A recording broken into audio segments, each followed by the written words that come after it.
Bom dia, senhoras e senhores. Hoje é 25 de janeiro de 2026. São 9 horas da manhã. Senhoras e senhores, o ministro Edson Fachin emitiu uma nota em favor do ministro Dias Toffoli e rechaçando tentativas de intimidação do tribunal que vêm sendo assacadas contra ele nas últimas semanas, com ataques a Alexandre de Moraes e a Dias Toffoli especificamente. Fachin demonstrou que o tribunal entende que o ataque não é nem ao Moraes nem ao Toffoli, é um ataque à instituição, ao Supremo Tribunal Federal, que qualquer um pode ser alvo daquilo. Mas isso inverteu uma postura de Fachin que fez com que a mídia achasse que ele estava do lado dessa mídia que quer enquadrar o STF junto com o bolsonarismo. Há indícios claros de um alinhamento da mídia com a extrema-direita, um alinhamento improvável e ainda não explicado da mídia corporativa, da dita grande mídia, os jornalões principalmente, com o bolsonarismo, reforçando o discurso do bolsonarismo contra o Supremo, que o Supremo era hipócrita, que o Supremo é ditador, que o Supremo isso e aquilo.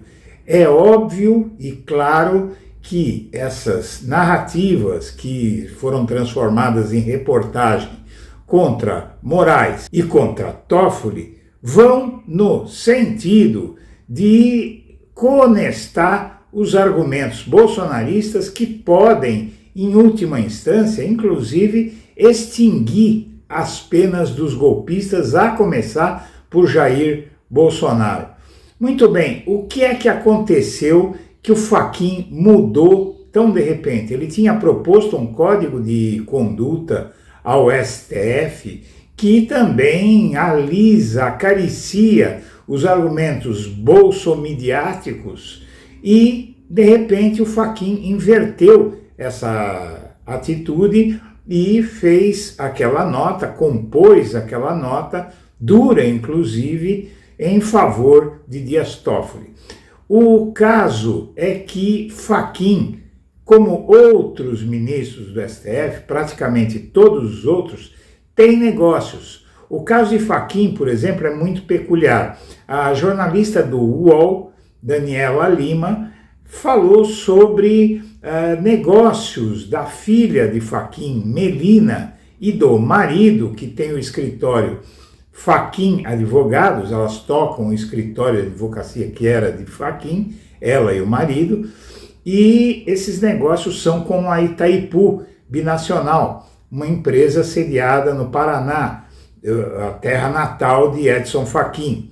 E esse contrato vige até hoje e, pelas informações, o Blog da Cidadania decidiu apurar a denúncia da Daniela Lima, repórter, jornalista, apresentadora e repórter do UOL. E descobrimos que esse contrato do Fachin Advogados com a Itaipu chega a milhões, e os números são de anos, um bom número de anos atrás. Ou seja, o Fachin, assim como todos os outros, ele tem parente com um negócio ou negócios grandes com empresas, inclusive no caso com uma empresa paraestatal, como a Itaipu Binacional, que inclusive envolve dinheiro público dado aos milhões para esse escritório. É injusto? É errado? Ninguém sabe, ninguém tem fonte nenhuma para afirmar, mas o conjunto do STF, a maioria esmagadora, 6 dos 10 ministros atualmente, mais o Procurador-Geral da República, mostraram ao Fachin que ele pode ser o Toffoli amanhã. Basta ele desagradar essa mídia ou o bolsonarismo, encarnar nele, que ele vai virar alvo igualzinho aos outros, porque há por onde. né? Há um escritório prestando serviços de porte, de relevo para uma grande empresa de geração de energia, e isso possibilita localizar, minha amiga, meu amigo, alguma coisa que vá constranger o Edson Fachin. É uma pena que isso aconteça, e o Fachin não desistiu de tentar lacrar com a mídia. Ele dá indicações que o código de conduta vai ser imposto, e assim ele cria a imagem de uma luta dele contra um STF corrupto, como se ele mesmo não tivesse o que explicar. Vamos assistir. Você que acompanha o blog da Cidadania, eu venho pedir a sua ajuda. Está bastante difícil do ponto de vista de remuneração para poder financiar o trabalho do blog da Cidadania. Então, se você puder nos ajudar fazendo uma doação, se você considerar fazer essa doação, use o código Pix que está na tela, nos ajude para a gente poder fazer um canal melhor para você e nos manter para poder enfrentar essa guerra que vai ser a eleição de 2026. Conto com você. O senador Aloísio Nunes Ferreira, do PSDB paulista, perguntou a Fachin sobre o exercício da advocacia enquanto ele era procurador do estado do Paraná. Fachin assumiu o cargo em 1990, sem se afastar do escritório de advocacia em que trabalhava. Ele explicou que a Constituição estadual proibiu o acúmulo, mas uma emenda abriu exceção para casos como o dele. Ele ficou no cargo até 2006. Eu escrevi sobre isso no recesso, Joana. O ministro Luiz Edson Fachin tem uma filha. A filha dele tem duas. Uma delas é médica e a outra filha é advogada. A filha do ministro Luiz Edson Fachin advoga em cortes superiores? Sim. A filha do ministro Luiz Edson Fachin advoga em processos que envolvem, inclusive, recursos públicos em cortes superiores? Sim. Aonde você encontra um processo da filha do ministro Luiz Edson Fachin? No Superior Tribunal de Justiça. Quem ela representa? A Itaipu Binacional, que é da onde? Do Paraná. Estado de quem? Do ministro Luiz Edson Fachin. Quanto ganha ou quanto paga a maior geradora binacional, inclusive? Não sei. Gostaria de ter esse contrato na minha mão. Bom, talvez eu possa ajudar a jornalista Daniela Lima a responder essa pergunta sobre o contrato da filha de Fachin e do marido dela com a Itaipu Binacional, empresa do Paraná de geração de energia elétrica. Antes, vamos ver esse editorial de hoje, que trata de elogiar o próprio dono do jornal que publicou essa matéria, essa opinião do jornal, né? Então, o jornal se autoelogia e diz isso em relação, basicamente, às acusações aos ministros do STF. E diz assim: quando autoridades cooperam para abafar escândalo, vem da imprensa o impulso crítico contra a acomodação. Veículos prestam um serviço público ao preencher lacunas deixadas por instituições desinteressadas na elucidação das fraudes. Se o poder corrompe, o poder absoluto corrompe absolutamente. A ideia expressa pelo historiador britânico Lord Acton no final do século XIX ilumina uma tendência das organizações políticas que não zelam pelos freios e contrapesos. A crise de desconfiança que se aproxima da cúpula do judiciário brasileiro dialoga com a profecia de Acton. Durante muitos anos, os ministros do Supremo Tribunal Federal vieram acumulando poderes atípicos para colegiados da última instância constitucional. Canetadas coletivas e individuais reformaram o sistema partidário, derrubaram e reescreveram leis e emendas à carta, mandaram soltar, prender e soltar de novo, produziram sucessivas reviravoltas jurisprudenciais, censuraram, enterraram escândalos de corrupção confessada e atropelaram legisladores, governantes, delegados e procuradores. Muito bem, esse texto poderia ter sido escrito por qualquer bolsonarista, né? Principalmente os do Congresso Nacional, do Senado. E esse texto, ele ignora basicamente que o Brasil está vivendo um assédio à democracia, um ataque à democracia, com um Congresso que fabrica leis para tornar todos os seus membros impunes até se cometerem um crime claro à luz do dia, eles podem sair livres. Se um deputado entrar em algum lugar público onde esteja qualquer pessoa, der um tiro na cabeça da pessoa, por essa lei da impunidade que eles chegaram a aprovar, essa lei da impunidade permitiria que o deputado ou parlamentar, o senador que fez isso, ficasse impune, porque determinava que só o Congresso pode dar permissão para que um deputado, um senador,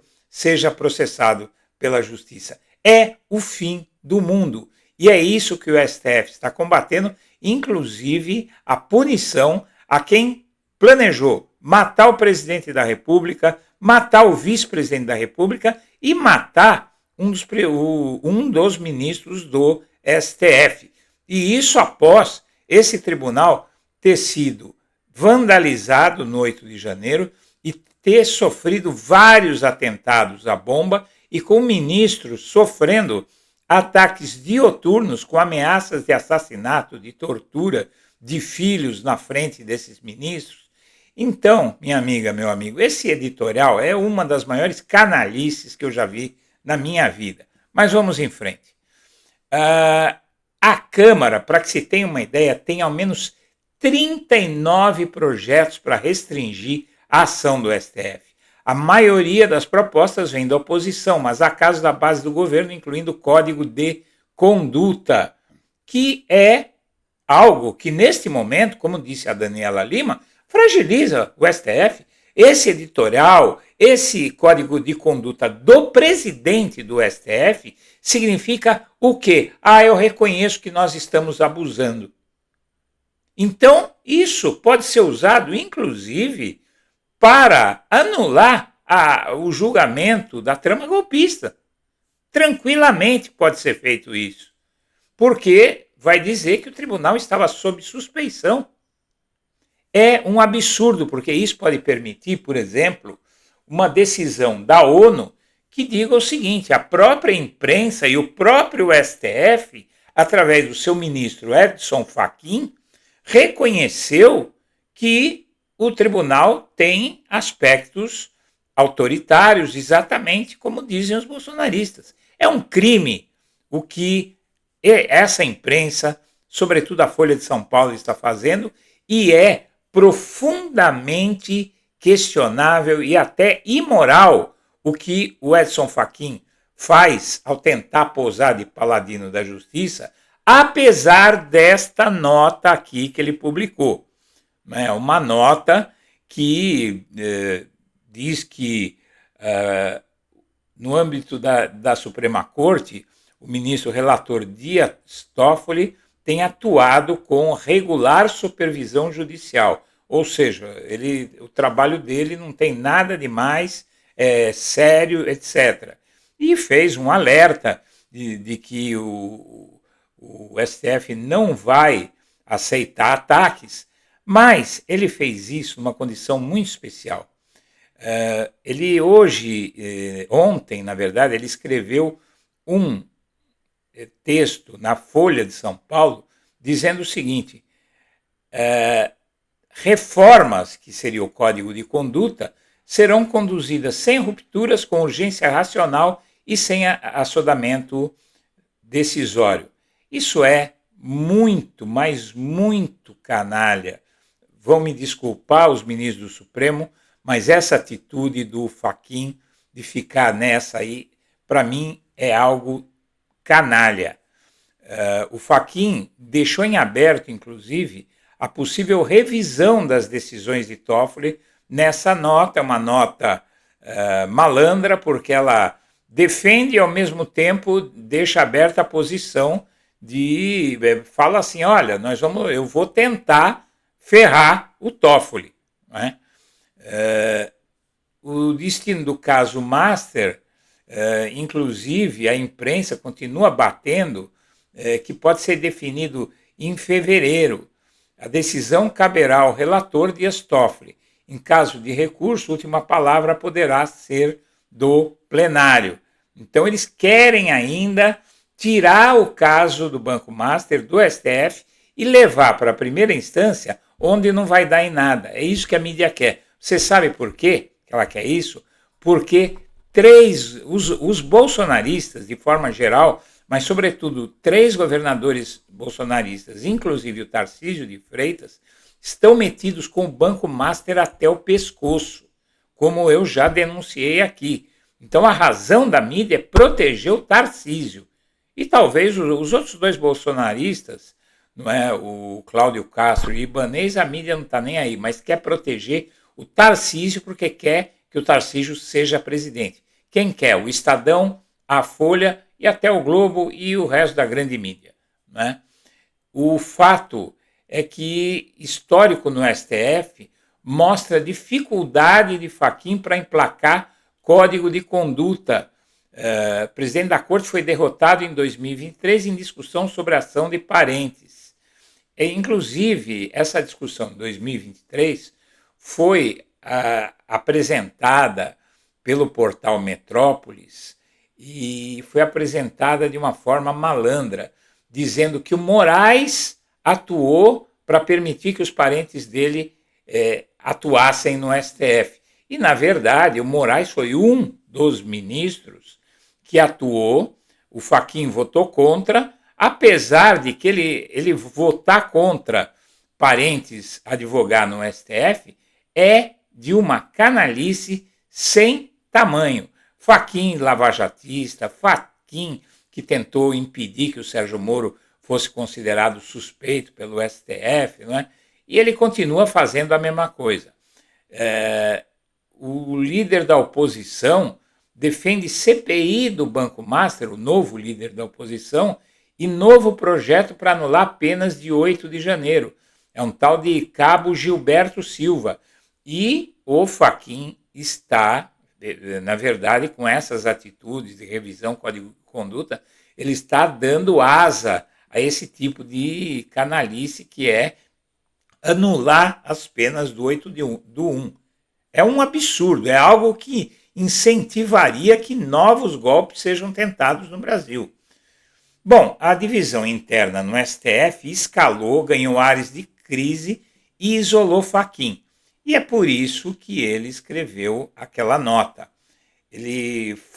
Agora se sabe que ele foi cobrado por ministros do STF a fazer a nota em defesa do Toffoli. Manifestação pública sobre a crise do Master veio após rodada de conversas com colegas. Magistrados afirmaram ao presidente do STF que ele precisava defender o relator. A primeira manifestação pública do presidente do STF, Edson Fachin, sobre a crise do Banco Master ocorreu após cobranças de uma ala da corte para que ele saísse em defesa do relator da investigação Dias Toffoli. E é outra matéria canalha da Folha, porque não foi uma ala da corte. Foi praticamente a quase totalidade da corte. Então, 5 ministros, na verdade, 6 ministros do STF, 6 ministros do STF foram contra o Fachin e cobraram que ele fizesse a nota, 6 ministros. E do outro lado estavam Fux, Nunes Marques e Mendonça, que são bolsonaristas até o talo. E o Fachin, no meio aí, mas fazendo jogo duplo e tentando expor os colegas e posar de paladino, seu grande herói do STF, por ser contra o bolsonarismo e contra a parte do STF que lutou, arriscou a própria vida para condenar os golpistas. Mas Fachin pode fazer tudo isso? Nem tanto. O Fachin tinha, antes de ser ministro do STF, ele pilotava a Fachin Advogados e prestava vários serviços que hoje ele diz que são irregulares. Após décadas de atividade conjunta na sociedade Fachin Advogados, seus sócios fundadores decidiram seguir caminhos próprios preservando a mesma dedicação, excelência técnica e compromisso ético que sempre marcaram a sua trajetória. Então, aí esse escritório hoje, quando o Fachin foi para o STF, ficou nas mãos da filha dele e do marido dela, né? E aí você tem muitas notícias antigas, né, de quase mais de 10 anos atrás, sobre contratos que viraram munição contra Fachin no STF. Veja só essa matéria. O discurso contra a indicação do advogado Luiz Edson Fachin para o Supremo Tribunal Federal ganhou força com a distribuição de documentos a senadores, quando ele foi ser sabatinado. Você viu um trecho da sabatina dele, que entre 2008 e 2013, seu escritório foi contratado pela estatal Itaipu Binacional para atuar em ações no próprio STF. O escritório Fachin Associados recebeu 6 milhões em 6 anos, 1 milhão por ano. Um dos contratos de 1,39 milhões, fechado em novembro de 2013, ainda estava em vigor em 2015 e continua em vigor até hoje. Fachin, o nome do governo Dilma para o STF, assinou poupudos contratos, R$340 mil com estatais do governo Dilma, várias estatais. E o Supremo, em 2011, determinou a competência do tribunal para julgar ações do MPF contra a Itaipu Binacional. Então, o Fachin está num tribunal em que ele julga casos que a filha dele defende, né? Porque ela ainda é advogada da Itaipu. E outra filha do Fachin foi agredida na rua. Ele deveria pensar nisso. Ela advogado e na verdade é a mesma filha. Ela denunciou agressão covarde em comunicado nas redes sociais. Ela foi alvo de um bolsonarista agora em setembro do ano passado, né? Então, ele deveria pensar nisso, porque ele está ajudando essa gente. Veja as polêmicas envolvendo Fachin aprovado para o Supremo. Isso foi em 2015. Advogado e professor Fachin teve a indicação ao STF aprovada. Apesar da resistência da oposição, durou mais de 10 horas a sabatina, e de parte da base aliada. O jurista indicado por Dilma, a vaga de Joaquim Barbosa, recebeu 52 votos favoráveis e 27 contrários. O nome do advogado enfrentou resistência da oposição. Fachin foi acusado pelo senador Ricardo Ferraço, do PMDB do Espírito Santo, de ter agido de forma ilegal entre 1990 e 2006, ao atuar simultaneamente como advogado e procurador do Paraná, prática que era vedada pela Constituição do Estado. Cadê o Código de Conduta? Não é? 7 ministros do STF têm parentes na advocacia brasileira. 7. Na verdade, eram 7 quando foi escrito isso aqui, né? Aqui não tem a data, mas foi publicado 7 anos atrás. Então, foi publicado lá para 2018, mais ou menos, né? 2017, 2018. Ministro com escritório em nome do filho. Quais são os ministros? Ricardo Lewandowski, que já não está mais lá, tinha um filho com escritório. Alexandre Moraes tem a esposa até hoje. Edson Fachin, a filha do ministro, é sócia do escritório Fachin Advogados. E Marcos Alberto Rocha, casado com Melina, também consta no quadro societário. E eles têm negócios no STJ e também pela Itaipu no STJ e também no STF, hoje em dia. Roberta Maria Rangel, a esposa do Toffoli. Barroso tinha a esposa dele lá. E lá você tem hoje o André Mendonça, o Nunes Marques também tem, o Gilmar Mendes tem parentes com negócios, com atuação no STF, todos eles têm, todos eles.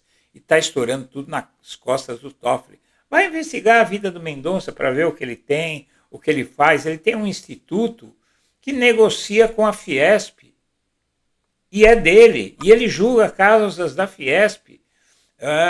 Senado, na época da sabatina do Fachin, ele, em 2015, saiu essa matéria aqui desse humorista, né? Esse sujeito que ajudou o Moro, que incentivou o Moro a me processar por ameaça, diz que Senado tem de impedir Fachin de chegar ao STF. Por quê? Tem vários pontos contra ele aí.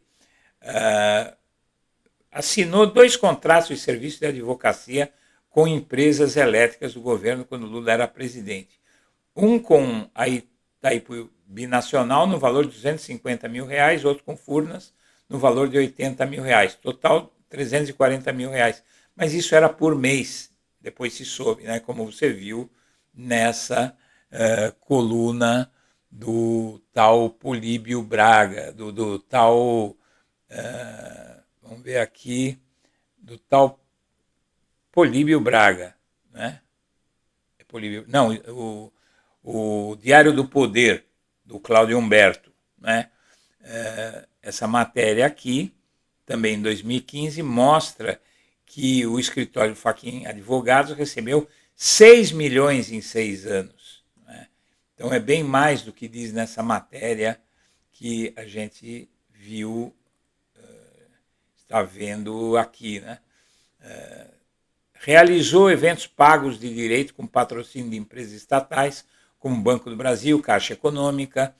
Organização de cada congresso cobrou em torno de 300 mil e pela menos metade desse recurso foi bancada pelos patrocinadores. Em 2010, aproximou-se de Rosemary Noronha, amante de Lula, segundo a Veja, para ser indicada à vaga de Eros Grau. Em 2013, publicou artigo com opinião contrária à prisão de manifestantes violentos, manifestou contrariedade às prisões preventivas, instrumento constitucional, colocou seu nome em um abaixo-assinado pro MST, autor de indecifrável besteirol escrito em faxinês, e sofria ataques porque ele era visto pelo outro lado que hoje ele está defendendo. Né?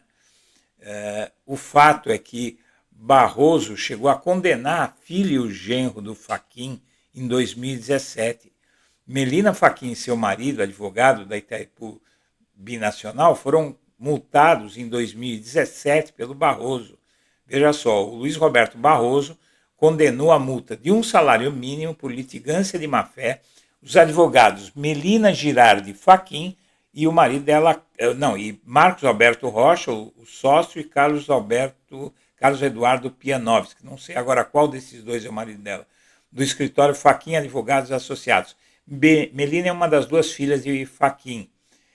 Na entrevista ao Estado por telefone, ele disse, o tal do Gonçalves, o Marcos Alberto Rocha Gonçalves, que é o marido dela. Na entrevista por telefone, ele disse que achou errada a decisão de Barroso e que faria tudo de novo. Disse também que a doutora Melina não iria falar a respeito. Nosso escritório é tratado no STF em todas as cortes como qualquer outro, sem privilégio, mas está advogando no STF, a filha dele. Vocês entendem? Então aqui é muito claro, minha amiga, meu amigo, que o Fachin não pode falar nada do Toffoli, nem de ninguém. A filha dele está lá, faz negócio, é remunerada com dinheiro público pela Itaipu Binacional. Tem alguma coisa de errado? Não, mas o que acontece é que esse tipo de atitude do Fachin está sendo questionada no Moraes e no Toffoli. Não tem contrato de 129 milhões. Tem um contrato milionário, como você viu, se era 6 milhões em 2015, 10 anos depois, quanto deve estar esse contrato? Então, a questão não é valor. Não importa se você rouba 6 milhões ou rouba 60 milhões. Você roubou do mesmo jeito. Né? Mas não é roubo, nenhum deles está roubando.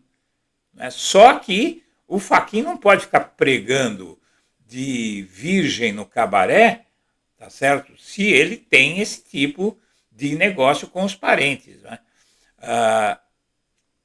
E aqui você tem um artigo recente do Valor Internacional, vale a pena contratar parentes de juízes brasileiros? E diz o seguinte: o caso envolvendo o contrato de 129 milhões do Banco Master com o escritório da esposa do Alexandre de Moraes trouxe à tona um problema que é amplamente discutido a portas fechadas.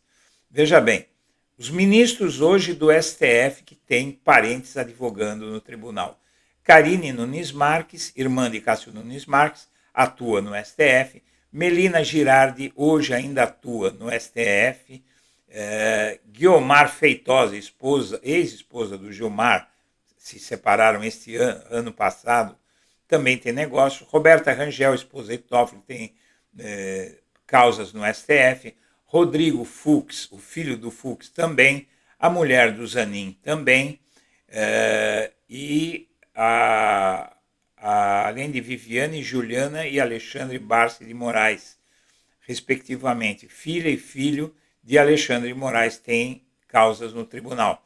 Então, minha amiga, meu amigo, ninguém aí pode falar absolutamente nada de ninguém. Eles aprovaram uma determinação do tribunal que permitia que parentes tivessem causas ali. Então vamos parar de hipocrisia e acabar com tudo isso e pegar os governadores que enterraram bilhões no Banco Master, sabendo que isso ia acontecer.